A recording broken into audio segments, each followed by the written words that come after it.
Welcome to Handmade Healthy. I'm April, and today we're going to be making a charcuterie board, and we're talking about what is the best bread to put on your charcuterie board. The best bread for your charcuterie board is really going to depend on you and your guests.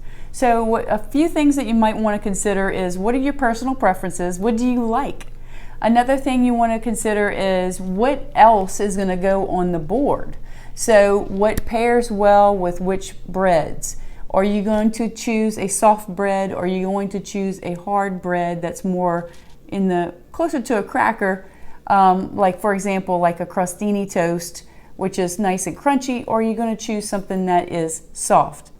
And then a third thing that you'll want to consider is your guests. And do they have any food intolerances?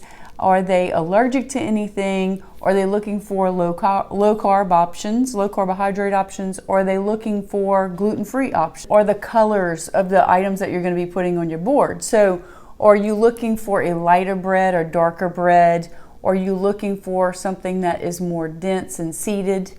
Or are you looking for something that is more light and fluffy? So all things to consider. I'm going to show you a few things that we're going to put on a charcuterie board today. And today I'm going to be making a very, very simple charcuterie board, just to give you an example. And this is actually a great little snack board for the family, friends, whatever. So one thing I love about charcuterie boards is you can always add veggies to it. So an easy veggie to add is going to be carrots that are in a bag already, because all you have to do is literally open the bag and then you have your carrots. So that's what I'm going to go ahead and do, is I'm going to put some carrots on the bag, on the charcuterie board.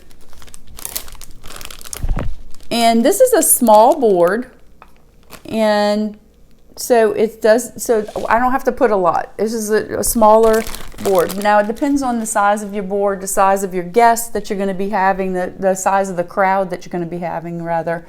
And so that's what we're going to go with. Now the last thing I'm going to be putting is the bread, so that I can cut it and show you how I'm going to be making it. But I am going to be adding some grapes as well. I love the color combination of the orange with the carrots, the purple with the grapes. The color, making a variety of colors, is going to actually make a huge difference whenever you're making your charcuterie board. Another easy thing you can add, if you're looking for really super simple things, is some sliced apples, or you can just slice apples from whole. So I'm going to go ahead and open these apples, and I'm going to put a few apples on this board. Okay, so you can see how simple this is coming together. Really, really easy so far. And then now we're going to be selecting some of our protein and cheeses. Okay, so I have some sliced cheese right here, which is really, really great, easy to add. And this one is I want to call it a Monterey Jack, or a pepper jack is also good as well. So we're going to add that right on here. I'm also going to add a fresh Parmesan wedge, which is also great. Super easy addition that you can just put on here as it is, or you can slice it up and have some smaller pieces, or just break it up and have some smaller pieces as well. And there you have everything, and now we're going to be adding on our bread. Trying out a little grape. Really good. Okay. Bread. Now, what are we going to do with our bread? So I have a sourdough bread right here. I just picked this up from the bakery at the store. And the brand of this is Izio. It's not sponsored. This is a bread that I picked up just because I thought that it looked really good. It is a chia cracked pepper bread. I love the look of it. I love that it has chia seeds in it.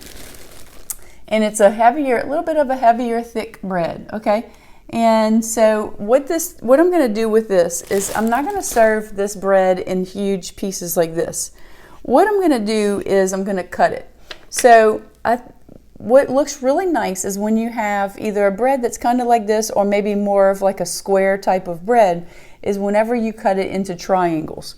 So those different shapes on the board is going to give a nice variation. And what I'm going to do is I'm going to slice this in half, And it's not going to make a perfect triangle, but it is going to be really nice. And then I'm going to take each half, which makes sort of a large triangle, and I'm going to slice that right down the center. Now it's going to kind of look like maybe more of like a pizza slice shape, right? So this is going to look great on the board, and I'm going to show you how we're going to put this right on top of the board. Another thing that we're going to do, so your goal is to get these to look like triangles, okay? It's going to give you a nice variation in shape. Another thing we can add to the board is going to be something like a cracker, but it's not really a cracker. It's sort of like, it's like a bread, but that's kind of well toasted. These are off of the shelf. I'll show you what the box looks like. These are off of the shelf, and I like these. They're cranberry and pumpkin seed, but you can find lots of variations of these, and these are going to go great on the board as well. So I have a softer bread and a harder bread option as well. So there you have it. There's our bread for charcuterie board. There are literally tons of different types of breads. I'm going to put the link to our post that has all the different types of breads for charcuterie boards right below. Be sure to subscribe to our channel, and well, I say our channel, it's my channel. I love to have you here. I love to see you here every time we post a new video, and I hope you enjoyed this. Comment below if you have any questions about bread to add to your charcuterie board. Have a great day.